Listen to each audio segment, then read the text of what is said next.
రెండెర్రా పిల్లలు బాగున్నారా? నిన్నటి కథ నచ్చిందా? మరి నేను చెప్పే కొత్త కొత్త కథలు వినడానికి నా ఛానల్ని సబ్స్క్రైబ్ చేసి లైక్ చేయండి. మీరు నా ఛానల్ని సబ్స్క్రైబ్ చేసి కథలు వింటే నాకు ఎంతో హుషారుగా ఉంటుంది కదర్రా. సరే ఈరోజు మన కథలోకి వెళ్ళిపోదామా? ఈరోజు మన కథ అనుకున్నదొక్కటి. అనంతయ్య చాలాసేపు తలుపు బాదాక అతడి భార్య అరుంధతి ఆవులిస్తూ వచ్చి తలుపు తెరిచి అరుగు మీద నుంచి ఆకాశం కేసి తొంగి చూస్తూ, ఇంత అర్ధరాత్రి వచ్చావేంటి అన్నది. ఆ ఉదయమే అనంతయ్య పని మీద పొరుగురు వెళుతూ మర్నాటికి గాని రానని భార్యకి చెప్పాడు. పని త్వరగా తెమిలిపోయింది.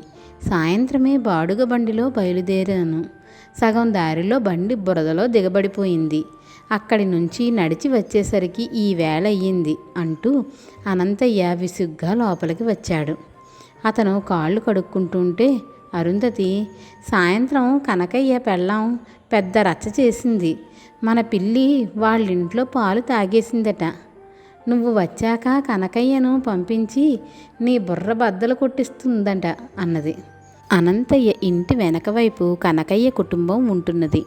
ఈ కుటుంబాల మధ్య పచ్చగడ్డి వేస్తే భగ్గుమంటుంది. కనకయ్య కోతలకేం గాని ముందు నాకు వడ్డన చెయ్యి అన్నాడు అనంతయ్య. అరుంధతి నాలుక కరుచుకున్నది. వండిన వంట ఆమె మెతుకు మిగల్చకుండా తినేసింది. సమయానికి ఇంట్లో కూరలు కూడా ఏమీ లేవు. ఆమె ఈ సంగతి భర్తతో చెప్పి, నువ్వు రాత్రికి తిరిగి వస్తావని అనుకోలేదు, ఇప్పుడేం చెయ్యడం అన్నది. ఆ మాటలు విని అనంతయ్య అగ్గి మీద గుగ్గిలం అయిపోయాడు. చాలా దూరం నడిచి రావడంతో అతడికి ఆకలి కరకరమంటున్నది. సోలెడు బియ్యం చప్పున వార్చి తగలేస్తే పోలా, ఏ ఊరగాయతోనో తినేస్తాను అన్నాడు అనంతయ్య చిరాకు పడుతూ. అరుంధతి తటపటాయిస్తూనే, చిన్న జాడీలోకి తీసిన ఊరగాయ అయిపోయింది. పెద్ద ఊరగాయ జాడి అటక మీద ఉన్నది. దించాలంటే ఈ చీకట్లో తేళ్ళు జెర్రులు, పెరట్లో తోటకూర ఉంది, కోసుకురా, ఈ లోపల నేనే అన్నం వండుతాను అన్నది. విధి లేక అనంతయ్య విసుక్కుంటూ పెరట్లోకి వచ్చాడు. అక్కడ అంతా చీకటిమయం. అతను అలవాటుగా తోటకూర మడి దగ్గరికి వెళ్ళాడు. మడిలో అతని కాలి కింద ఏదో మెత్తగా నలిగింది. అనంతయ్య ఉలిక్కిపడి పరీక్షగా చూస్తే అది పిల్లి పిల్ల. 4 రోజుల క్రితమే అనంతయ్య వాళ్ళ పిల్లి 4 కోనల్ని పెట్టింది. అందులో తెల్లపిల్లి అతడి కాలి కింద పడిందన్నమాట. అనంతయ్య దాన్ని కదిపి చూసి చచ్చిపోయినట్లు తెలుసుకున్నాడు. అతడి ప్రాణం కడబట్టనంత పనైంది. పిల్లిని చంపిన పాపం పట్టి పీడుస్తుంది. పాప పరిహారం కోసం చేయవలసిన తంతుతో ఇల్లు గొల్లవుతోంది. అరుంధతికి ఇలాంటి వాటిల్లో పట్టింపులు జాస్తి. గుట్టు చప్పుడు కాకుండా మడిలోనే దాన్ని పాతిపెట్టి గట్టిగా చెంపలు వేసుకుంటే కొంతవరకు పరిహారం అయిపోతుందనుకున్నాడు అనంతయ్య. అరుంధతి వంటగదిలో ఉన్నది. అనంతయ్య చప్పుడు కాకుండా తోటకూర మడిలో గుణపంతో గొయ్యి తవ్వి పిల్లి కూనను పాతిపెట్టి తోటకూర కోసుకొని ఇంట్లోకి వెళ్ళిపోయాడు. తోటకూర కోయడానికి నీకు ఇంతసేపు పట్టింది, నేను మాత్రం వంట చిటికలో చేసేయాలి అని భర్తను సాధిస్తూ తోటకూర పులుసు కాచింది అరుంధతి. అయితే ఆ రాత్రివేళ పెరట్లో ఏదో శబ్దమైతే చూడవచ్చిన కనకయ్య భార్య చీకట్లో అనంతయ్య తోటకూర మడిలో తవ్వుతూ ఉండడం చూసి ఆశ్చర్యపోయి ఈ వార్త చెప్పేందుకు గదిలోకి వెళ్ళి భర్తను గట్టిగా తట్టి లేపింది. అర్ధరాత్రి ఏం కొంప మునిగిందని నిద్రలేపావు అంటూ కనకయ్య కళ్ళు తెరిచి ఒళ్ళు విరుచుకోసాగాడు. లే మన కొంప నిండబోతున్నది. అనంతయ్య తోటకూర మడి తవ్వి బంగారమో డబ్బో దాచిపెట్టాడు.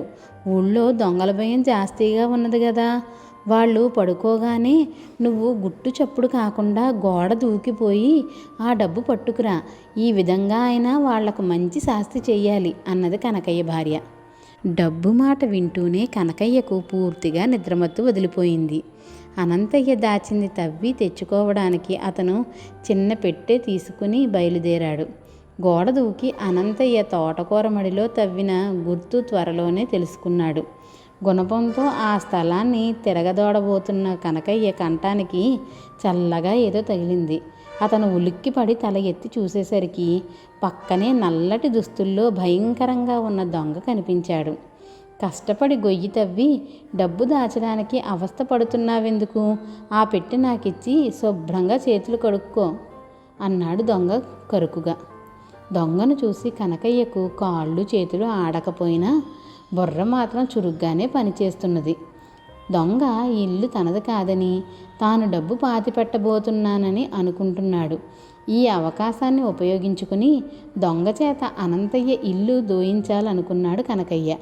అతను మూత తెరిచి ఖాళీ పెట్టెను దొంగకు చూపుతూ, నా భార్య ఈ పెట్టె పట్టేంత గుంత తవ్వమన్నది. తన నగలన్నీ తెచ్చి ఇందులో వేస్తుందట. పోయి తలుపు తట్టి ఆమెను పిలిచి గొడవ చెయ్యకుండా ఆ నగలేవో పట్టుకుపో, నన్ను మాత్రం ఏమీ చెయ్యకు అన్నాడు. నా గొంతు వింటే తలుపు తెరుస్తుందా? నీ పెళ్ళాన్ని నువ్వే పిలువు. ఆవిడ బయటికి వచ్చాక ఆ నగల సంగతేంటో నేనే చూసుకుంటాను అంటూ దొంగ కనకయ్య మెడ పట్టుకుని అతన్ని అనంతయ్య పెరటి గుమ్మం దగ్గరకు లాక్కుపోయాడు.